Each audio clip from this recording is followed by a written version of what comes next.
Hello everyone, this is Meenakshi and आज मैं आपको बताऊंगी कि संधि के ब्रीफली में कैसे इसको याद करें। ठीक है, तो संधि के 3 प्रकार के भेद होते हैं, वो तो अपने जानते ही हैं। स्वर संधि, व्यंजन संधि और विसर्ग संधि। ठीक है, लेकिन स्वर संधि को भी 5 भाग में डिवाइड किया गया है आगे। दीर्घ संधि, गुण संधि, वृद्धि संधि, यण संधि और अयादि संधि। इसके रूल्स क्या क्या हैं? दीर्घ संधि में क्या होगा, जैसे कोई भी शब्द है, उसकी ध्वनि ए या आ से आ रही है। ठीक है, और पहले धन से पहले भी ए आ रहा है और धन के बाद में भी ए आ की ध्वनि आ रही है, उसको विच्छेद करने पे तो वो दीर्घ रूप बन जाएगा उसका, यानी आ बन जाएगा। वैसे ही सेम ई के साथ में ऐसा हो रहा है, जैसे छोटी ई वर्ण के लास्ट में, किसी वर्ण के लास्ट में छोटी ई की ध्वनि आ रही है और उससे जुड़ने वाले वर्ण में भी ई की ध्वनि आ रही है, तो वो बड़ी ई बन जाती है। वैसे ही सेम ऊ में होगा। ठीक है, ऊ और बड़ा ऊ या छोटा ऊ मिलके क्या बनाते हैं, बड़ा ऊ बनाते हैं।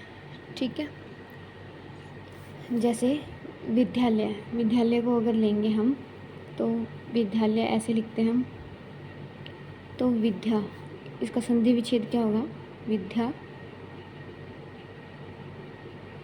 प्लस आल्य,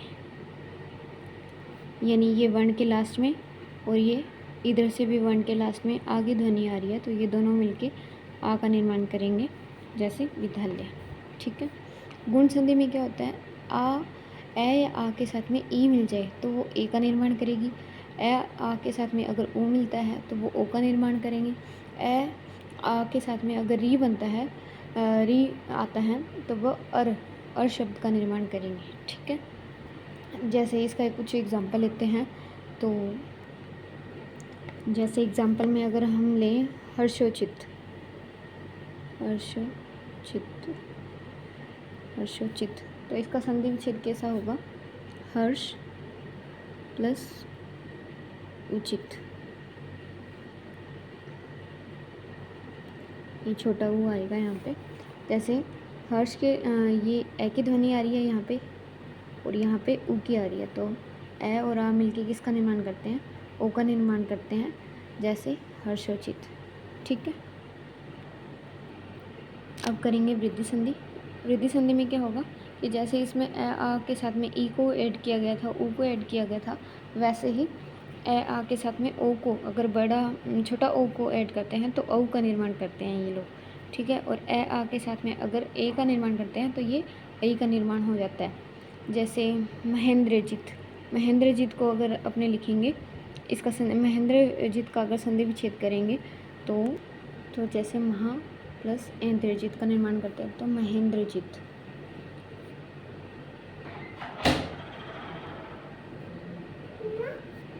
तो महेंद्रजीत। यण संधि में देखेंगे, यण संधि में ई के साथ में कोई अन्य स्वर आए, जैसे यहाँ पे सिर्फ ई ना हो और उसके अलावा कोई भी अन्य वर्ण या फिर कोई भी अन्य स्वर वगैरह कुछ भी हो, तो वो य में बदलेगा। यहीं पे सेम ऊ के साथ में कोई अन्य वर्ण वगैरह या स्वर वगैरह कुछ भी हो तो वो वह बनेगा। री के साथ में कोई अन्य स्वर वगैरह हो तो वो क्या बनेगा, हरी बनेगा। ठीक है, जैसे इसका एग्जांपल लेते हैं अन्वेक्षण का।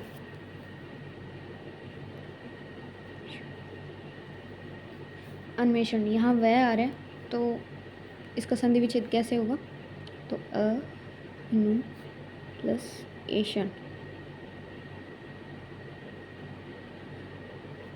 अनु प्लस एशन, यानी अन्वेक्षण का संधि विच्छेद क्या हो जाएगा, अनु प्लस एशन।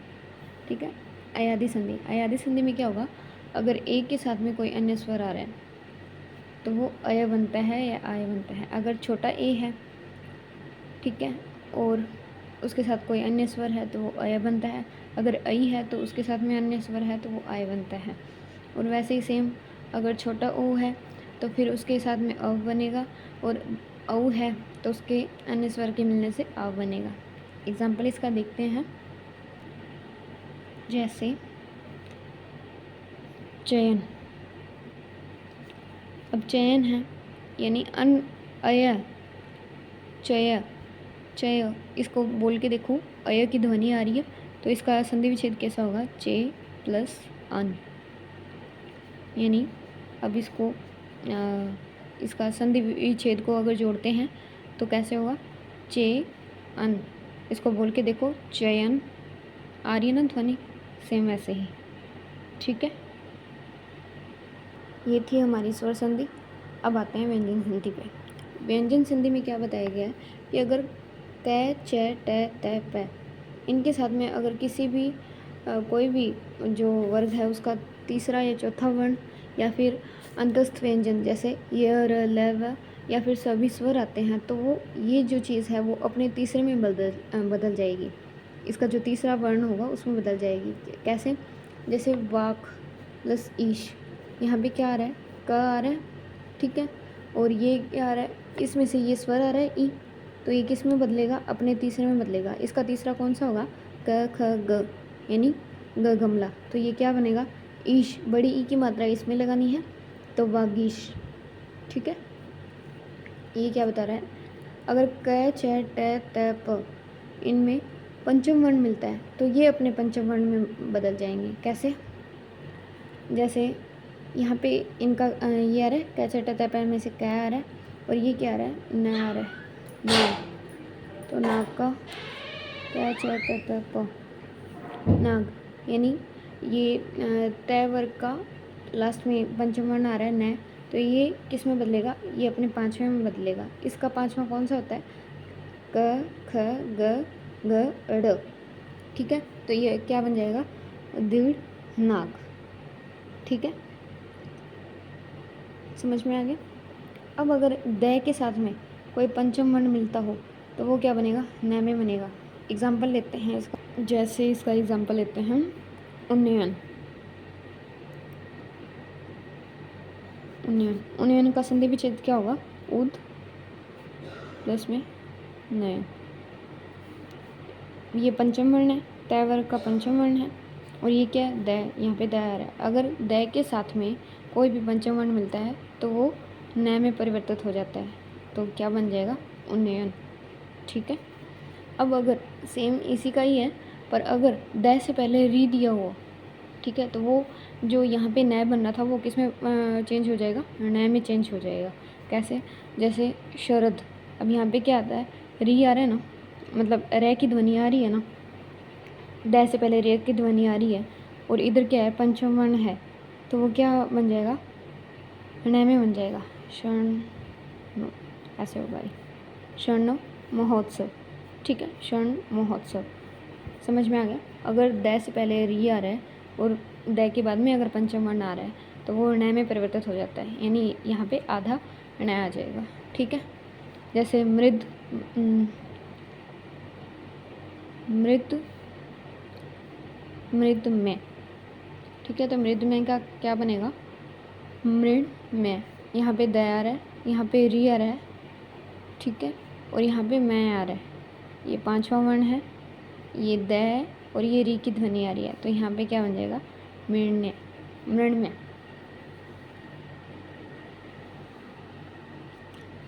ये समझ में आ गया।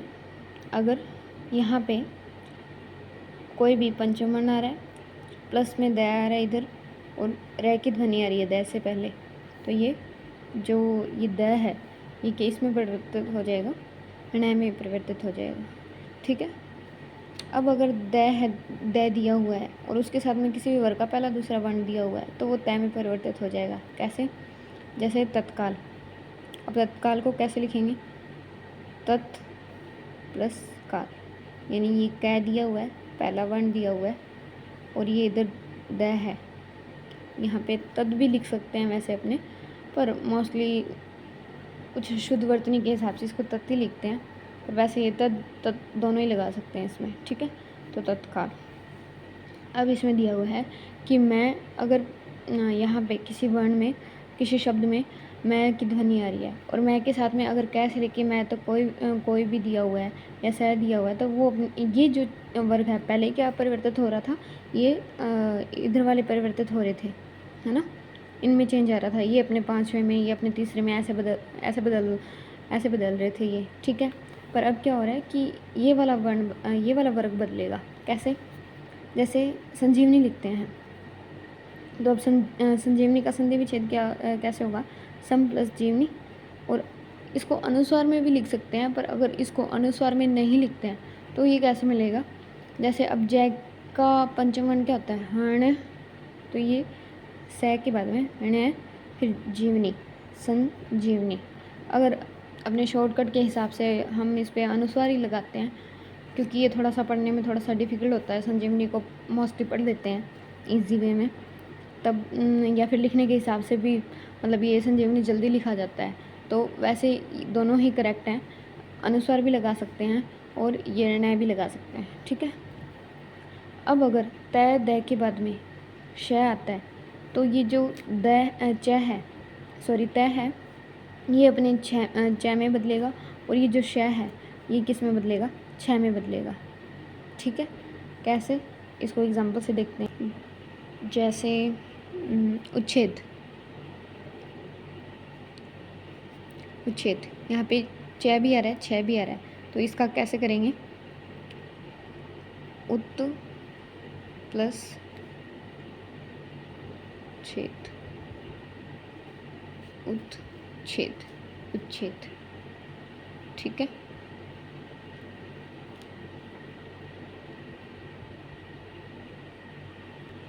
अब जैसे इसको देखते हैं कि अगर तय के बाद में है तो ये तय है वो द में बदलेगा, और है वो ध में बदलेगा। कैसे, जैसे उद्धार, धार, तो उत प्लस हार, इसका संधि विच्छेद होगा, उत प्लस हार। अगर तय के बाद में है आ रहा है तो तय परिवर्तित होगा द में, और ये हाय परिवर्तित होगा ध में, उद्धार। अब ये बता रहे हैं कि पहले पद के अंत में कोई स्वर उसके बाद छ आ जाए तो छ से पहले च आएगा। कैसे, इसके एग्जाम्पल में अनुच्छेद लेते हैं, छेद। अब ये अनुच्छेद कैसे आ रहा है, यहाँ पे क्या आ रहा है, अनु प्लस छेद, यानी पहले पद के अंत में कोई स्वर, पहले पद के अंत में ऊ की ध्वनि यानी स्वर आ रहा है, उसके बाद में छ आ जाए, अगर छ आ जाए तो छ से पहले क्या आएगा, च आएगा। ये समझ में आ गया। इसी प्रकार हमारी स्वर संधि और व्यंजन संधि मोस्टली कंप्लीट हो गई है। अब देखते हैं विसर्ग संधि को। विसर्ग संधि में क्या बोला है कि यदि च, छ और श विसर्ग के बाद अगर च, छ और श की ध्वनि आती है या ये दिए हों तो ये जो च, छ, श है ये विसर्ग है वो श में बदलेगा, ठीक है। अभी इसको एग्जांपल से देखेंगे। और अगर ट, ठ और श विसर्ग के बाद में दिया हुआ है तो विसर्ग है वो श में बदलेगा। अगर विसर्ग के बाद में त, थ, स दिया हुआ है तो विसर्ग है वो स में बदलेगा। जैसे अंतः प्लस चेतना, विसर्ग दिया हुआ है, विसर्ग के बाद में क्या आ रहा है, च आ रहा है, तो च किस में बदलेगा, श में, यानी अंतश चेतना, ठीक है। यदि विसर्ग से पहले ई, ऊ या अन्य स्वर हो तो ई, ऊ, ठीक है। विसर्ग से पहले ई, ऊ या अन्य कोई स्वर हो और इनके साथ में अगर पहला दूसरा वर्ण दिया हुआ है तो ये श में बदलेंगे। इसको भी एग्जांपल से देखते हैं। जैसे चतुष्काष्ठ, चतुष्काष्ठ,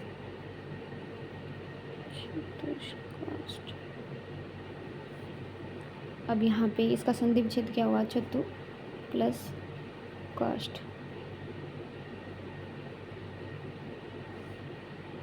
ठीक है।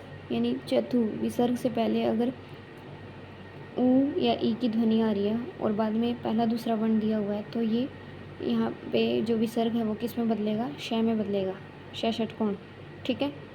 तो ये क्या बन गया, चतुष्काष्ठ। यदि ई, ऊ प्लस में कोई तीसरा चौथा वर्ण या य, र, ल, व दिया हो तो विसर्ग किस में बदलेगा, र में बदलेगा। कैसे, जैसे निर्गुण, निर्गुण को देखें तो निर्गुण का कैसे लिखते हैं अपने, निर्गुण, निर्गुण का संधि विच्छेद नहीं प्लस गुण। अब ये क्या बता रहा है कि विसर्ग से पहले विसर्ग के बाद में सॉरी नी आ रहा है या ई आ रहा है, नी की ई की ध्वनि आ रही है, ठीक है, और ये तीसरा चौथा वर्ण, यानी तीसरा वर्ण ये दिया हुआ है, पहले वर्ग का तीसरा वर्ण दिया हुआ है, तो ये किस में बदलेगा, रै में बदलेगा, यानी विसर्ग किस में बदलेगा, रै में बदलेगा। तो इसको बोल के देखो, निर, यानी नी है, जहाँ नी आ रहा था वहाँ अब क्या आ रहा है, निर, है ना। तो ये विसर्ग किस में बदल रहा है, रै में बदल रहा है, यानी निर्गुण। ठीक है। यदि ए के बाद में पुनः ए आ जाता है तो ओ बन जाता है। कैसे, जैसे मनोकूल का अगर संधि विच्छेद करते हैं तो मन प्लस अनुकूल, यहाँ भी ए की ध्वनि आ रही है, यहाँ भी ए की ध्वनि आ रही है, तो ए अगर मिलके क्या बनाएंगे, ओ का निर्माण करेंगे, यानी मनोनुकूल। ठीक है। एक और एग्जाम्पल इसका, अन्य प्लस अन्य, यानी यहाँ भी ए की ध्वनि, यहाँ भी ए की ध्वनि, तो ये किस में बन जाएगा, ओ बन जाएगा, अन्योन्य। ठीक है। यदि विसर्ग से पहले ई तथा उसके बाद में ई हो तो ई का दीर्घ रूप हो जाता है। कैसे, विसर्ग से पहले भी ई, ठीक है, और अगर विसर्ग के बाद में रै हो, ये रै आ रहा है, तो ये जो विसर्ग से पहले ई थी ये अपना दीर्घ रूप ले लेती है। यहाँ छोटी ई थी तो ये अब किस में हो गई, बड़ी ई का रूप ले लिया इसने, नीरव। ठीक है। जैसे नी के बाद में क्या आ रहा है, रै की ध्वनि आ रही है, निरुंद्र, तो निरुंद्र का संधि उसका करेंगे, संधि को सही करेंगे तो क्या होगा इसका, निरुंद्र। ठीक है। ये जो छोटी ई की मात्रा थी ये अपना बड़ा रूप ले लेती है, निरुंद्र। ठीक है। इसी प्रकार मोस्टली संधि में जितने भी पॉइंट्स थे वो ऑलमोस्ट कवर हो गए हैं।